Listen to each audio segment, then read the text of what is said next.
Hi, I'm back. So, today is May 13, 2013, and it's a national election for senatorial balls and local elections din. So, sana sa mga bumoto dyan, dapat tama talaga.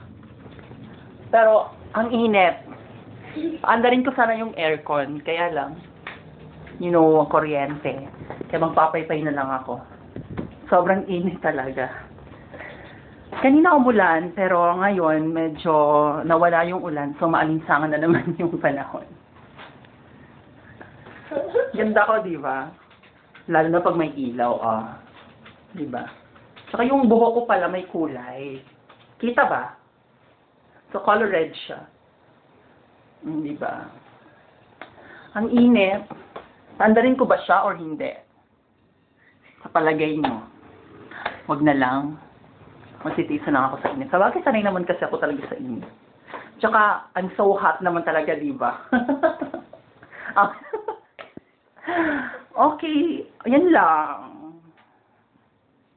Yan lang naman. Wala na akong ibang masabi. Bye!